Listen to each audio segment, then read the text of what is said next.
Rastaman murdered months after almost torch.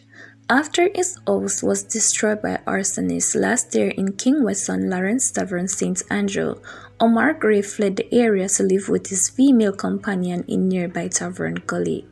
But Gray was killed yesterday, the victim of gunmen's bullets. According to police report, about 11:35 a.m., Gray was walking along a dirt path when he was pounced upon by gunmen who shot him several times. An injured Gray managed to run home before collapsing.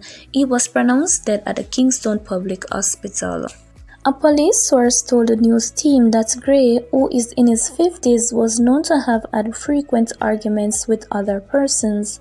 As detectives processed the crime scene, a man who claimed that he knew the deceased described him as a good youth. "Him always a boil medicine for me. Me did a hear like him a man over King Weston of things. After them burn down him house, him move. Him and nobody in here so no have nothing. So me know and I know about your man do it. Boy, me feel it for the Rasta, me nah lie," the man said. Another resident said she was startled when she heard the explosion, as Tavern Gully is a very peaceful community. "Him all run out of him slippers. Me frightened when me hear the boom boom sound. Them things are not going on them side here. I don't know anything about him except him come live with him wife little over a month ago." The poor woman stressed out and frightened to tell. "Is the police woman have to be counseling her," she said. Gunshot victim found in rubbish heap. The Cambridge police are carrying out an investigation into the murder of a man whose body was found in a rubbish heap in Mount Pelier, St. James on Wednesday.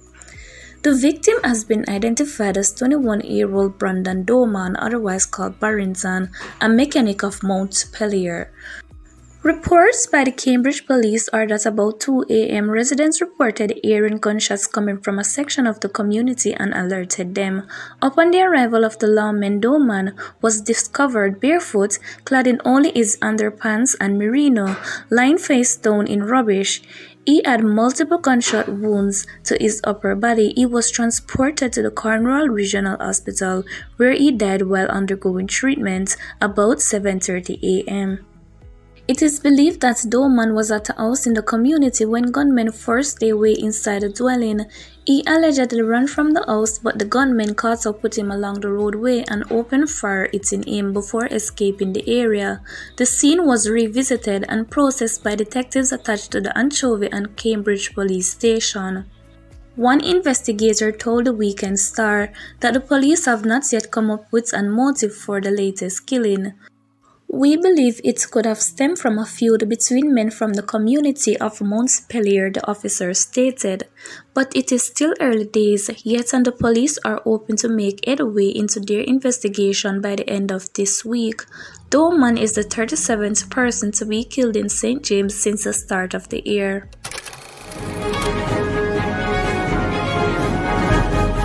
Brothers charged for murder of Trelawney farmer. 2 brothers have been charged with murder of 63-year-old Winston Stewart, otherwise called Manna, a farmer of Mackhill District, Clarkstown, Trelawney. Charged with murder and conspiracy to prevent the lawful brutal of a corpse are 46-year-old Andre Green, otherwise called Denty, and 49-year-old Alan Green, otherwise called Curry, farmers of Clarkstown, Trelawney. The police report that on February 1, Stewart was reported missing. According to the police, a man turned himself into cops and he reportedly confessed that the brothers were seen with Stewart's body. The police say both men were taken into custody, where they reportedly admitted that they chopped Stewart to death and burnt his body on his farm. The brothers were subsequently charged after the question and answer session. Their court date is being finalized.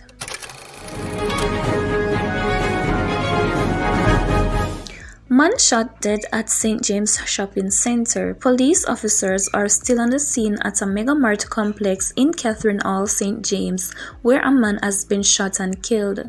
The man is yet to be identified, but was seen wearing a black t-shirt, blue jeans, short pants, and a camouflage-colored Crocs. He is of light complexion and sporting a number of tattoos. Information reaching Observer Online is that the man was exiting one of the places of business on the plaza when he was pounced upon by unknown assailants. He was shot multiple times before the perpetrators of the crime fled the scene.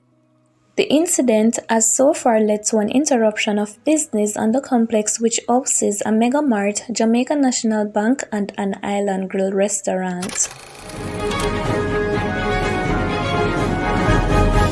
Man pushes baby mother into JUTC bus. A 24-year-old man who pushed his baby mother's head into a Jamaica Urban Transit Company bus was ordered to make compensation when he appeared in the Kingston and St. Andrew Parish Court yesterday. Carvel Campbell pleaded guilty to assault occasioning actual bodily harm. The court heard that Campbell used his hand to hit the complainant in her face and head, then proceeded to push her into one of the state's own buses, causing her to suffer swelling and bruises. The complainant told Senior Parish Judge Lorian Cole Montague that she was seeking compensation from Campbell for the injuries she sustained but does not want a lot of money as they have 2 children. I leave it in your hands. Anything you say, I will work with it, Your Honor, the complainant told the judge. Cole Montague ordered that Campbell is to pay $90,000 and should make the first payment of $20,000 next month. Before leaving the court, the complainant told the court that at night, Campbell trails her and waylays her after she leaves work. She added that Campbell issued threats to her. Him tell me say I must make a man shoot out your head. Anyhow, you go court and make me get locked up, and them something that him a tell me, Your Honor, the complainants reveal. Having heard the complainant's concern for her safety, the senior judge added bail conditions for Campbell. He was ordered to report to the police 3 times weekly and was ordered not to waylay the complainant. He was made the subject of a daily curfew between 6 a.m. and 7:30 p.m. A fingerprint order was made and Campbell is to return to court on March 22.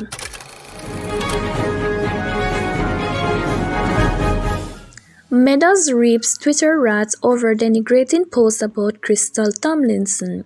Dennis Meadows, the former deputy chairman of the Firearm Licensing Authority (FLA), has provoked outrage on Twitter of a disparaging comment towards former People's National Party Youth Organization President Krystal Tomlinson. Meadows, who has been embroiled in a corruption scandal now unfolding at the entity, was responding to a post by Tomlinson, who was critical of his responses during a nationwide radio interview on Thursday. The former Jamaica Labour Party senator, in that interview, sought to defend his choices of granting firearms permits to ex-convicts and people with criminal traces after disclosing in the Gleaner article that he believed in second chances. Tomlinson, in a Twitter post on Thursday, said Meadows was struggling to sound honest in the interview. Hours later, Meadows fired back with a response users have since described as distasteful. Like you struggle to remain #BabyMother13 but failed miserably. My effort was not to convince the likes of you. It's a futile effort to convince those fixed on finding a reason not to believe. His comments evoke a swift response from Tomlinson, challenging that Meadows does not concern himself with her personal life. Dennis, my vagina and her reproductive choices aren't your business. The FLA was your business. Being diligent, fair, and accountable in executing your duties was your business.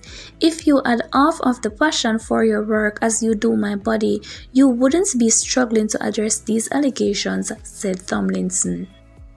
Meadows had denied claims made by the FLA CEO Shane Darling on Tuesday that he was part of a group that granted gun permits for persons previously denied because they had criminal convictions or adverse traces. In those matters, Darling said there was no new documentation provided by the applicants.